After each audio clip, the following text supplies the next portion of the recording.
La fecha es abril de 1945. El mundo contiene la respiración. En el corazón de una Europa destrozada, la ciudad de Berlín es el último bastión de un imperio moribundo. Un laberinto de ruinas y desesperación. La artillería soviética no cesa y el ejército rojo consolida su avance sobre la capital. Todo apunta a un final inminente. La vida en Berlín en esos últimos días era difícil. La población civil apenas tenía comida. El agua escaseaba y miles de personas dormían en estaciones de metro, sótanos y refugios improvisados. Los bombardeos no daban tregua, y la ciudad, que alguna vez fue símbolo del poder nazi, se había convertido en un paisaje de ruinas. En un último intento desesperado, el régimen reclutó a jóvenes de apenas 15 años y a ancianos en la llamada Volkssturm, un grupo de defensa improvisado que buscaba resistir el avance soviético con armas escasas y un futuro incierto.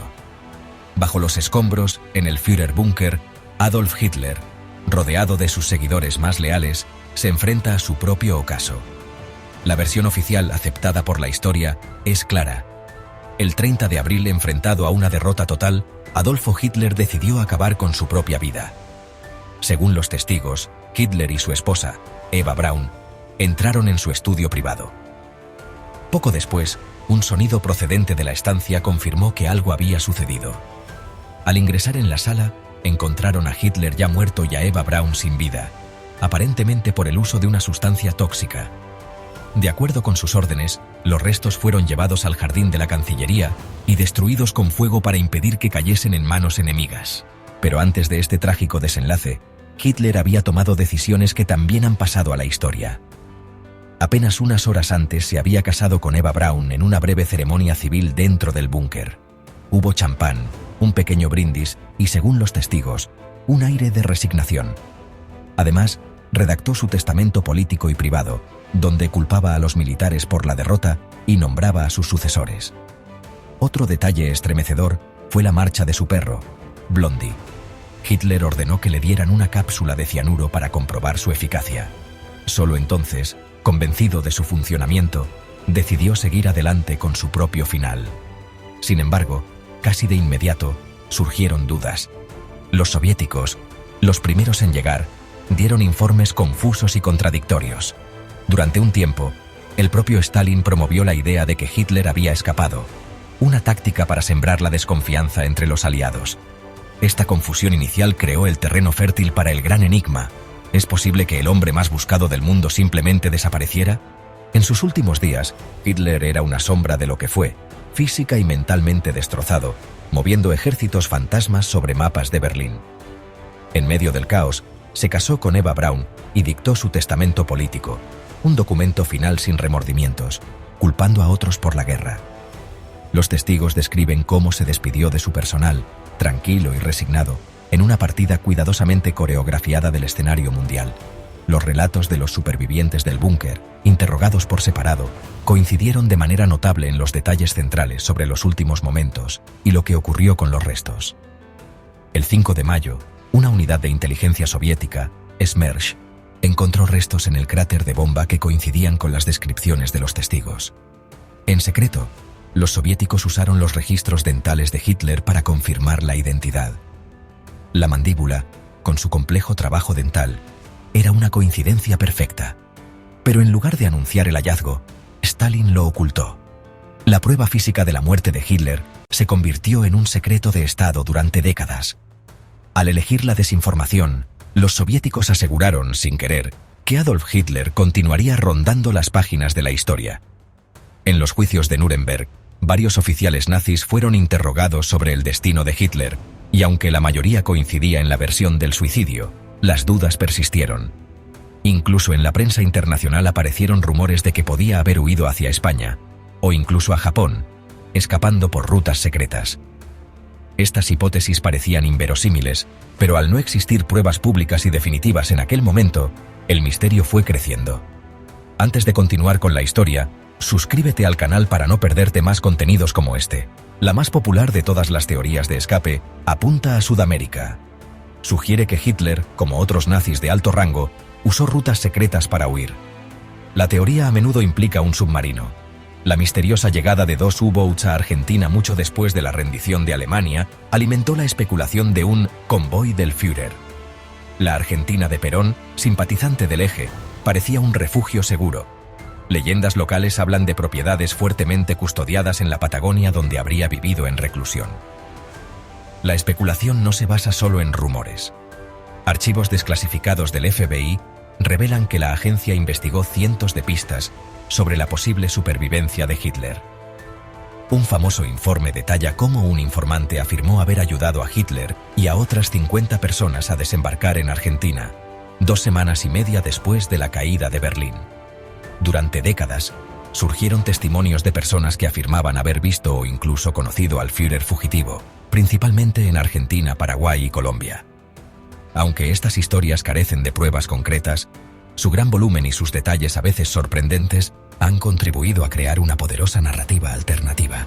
El hecho de que otros criminales nazis sí consiguieran escapar a Sudamérica hizo estas teorías aún más creíbles.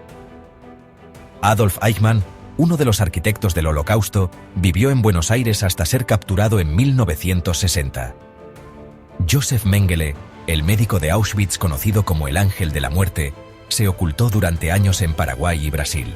Si ellos lo lograron, ¿por qué no podría haberlo hecho Hitler? Además, los submarinos alemanes siguieron operando incluso semanas después de la rendición, y algunos llegaron efectivamente a las costas argentinas, aumentando las sospechas. Además de Sudamérica, hubo quienes aseguraron que Hitler había encontrado refugio en otros lugares insospechados. Algunas versiones lo situaban en España, protegido por la dictadura de Franco. Otras, en una base secreta en la Antártida, alimentando la imaginación de los aficionados a los misterios ocultos. Incluso se llegó a hablar de que podría haber huido al Medio Oriente, mezclándose con comunidades alemanas en Egipto o Siria. Aunque estas teorías nunca se han apoyado en pruebas sólidas, muestran hasta qué punto el vacío de información y el secretismo soviético permitió que surgiera todo tipo de especulaciones, desde las más plausibles hasta las más fantasiosas. Ante estas teorías, la historia académica ofrece otra visión. Para la mayoría de especialistas, los indicios disponibles confirman que Hitler murió en Berlín en abril de 1945. Argumentan que encaja con el perfil psicológico de Hitler y la ideología del Götterdämmerung, o crepúsculo de los dioses, donde aceptar la rendición se consideraba el fracaso definitivo. Además, señalan que la logística de un escape a través de un Atlántico dominado por los aliados habría sido una operación de una complejidad y un riesgo casi imposibles. La ciencia forense respalda la historia. Múltiples análisis, el más reciente en 2017, han reconfirmado que la mandíbula encontrada por los soviéticos pertenece, sin lugar a dudas, a Adolfo Hitler. En 2009, una prueba de ADN reveló que un fragmento de cráneo, inicialmente vinculado a Hitler, pertenecía en realidad a una mujer. Los historiadores explican esto como una probable confusión durante la caótica recolección de pruebas. El resto óseo en cuestión pudo ser de Eva Braun o de otra persona, aunque no contradice la firme evidencia odontológica. Los estudios forenses también son claros.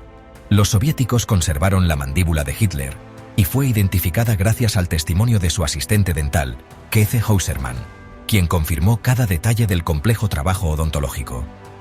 Décadas más tarde, en los años 90, cuando Rusia permitió investigaciones más abiertas, nuevos análisis científicos volvieron a confirmar la identidad. Aunque en 2009 un fragmento de cráneo resultó pertenecer a una mujer, probablemente Eva Braun, la prueba dental sigue siendo una de las más sólidas en toda la historia contemporánea. Así, la voz de la historia, respaldada por el veredicto de la ciencia, declara que Hitler murió por su propia mano en Berlín. Al final nos quedan dos narrativas. Por un lado, la historia oficial, un final sórdido y anticlimático, pero respaldado por una montaña de pruebas. Por otro, un mito convincente de un gran escape, alimentado por el engaño, la desconfianza y nuestro deseo de una historia más emocionante. La persistencia del mito reside en la psicología humana. Buscamos patrones y narrativas satisfactorias. Un final banal para un mal tan extraordinario resulta difícil de aceptar. Existe además un sentimiento de justicia pendiente. Para muchos, resulta difícil imaginar que el principal responsable de aquellos sucesos pudiera haber evitado afrontar las consecuencias de sus actos. Más allá de lo ocurrido en 1945, este caso también nos recuerda cómo funciona la memoria colectiva. Las teorías sobre Hitler no son solo una cuestión histórica, sino también un ejemplo de cómo las sociedades generan mitos cuando la verdad parece insuficiente. Cada generación ha reinterpretado el final de Hitler según sus miedos y su contexto. Durante la Guerra Fría se veía como un espía oculto, en los años 60 como un fugitivo en la selva, y en la actualidad como un misterio alimentado por documentos desclasificados e Internet. En el fondo, no hablamos solo de la muerte de un dictador, sino de la necesidad humana de seguir cuestionando. Estos enigmas nos obligan a cuestionar, a reconocer que la historia no siempre es un libro cerrado, sino a menudo una investigación en curso. Es posible que la verdad completa nunca salga a la luz, difuminada entre la confusión de la guerra, la información contradictoria y el inevitable paso del tiempo. Pero la historia del final de Adolfo Hitler se ha convertido en algo más que un hecho histórico.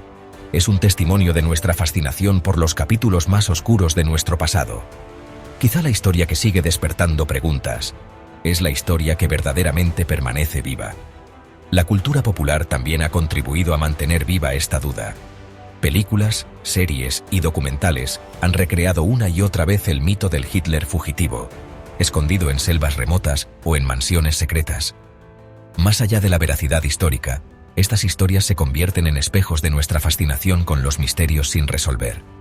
En el fondo, la duda sobre su destino refleja algo más profundo: la necesidad de comprender cómo termina una figura que marcó con tanta oscuridad la historia de la humanidad. ¿Te ha gustado este análisis? Suscríbete y acompáñanos en los próximos vídeos, donde seguiremos descubriendo más enigmas de la historia.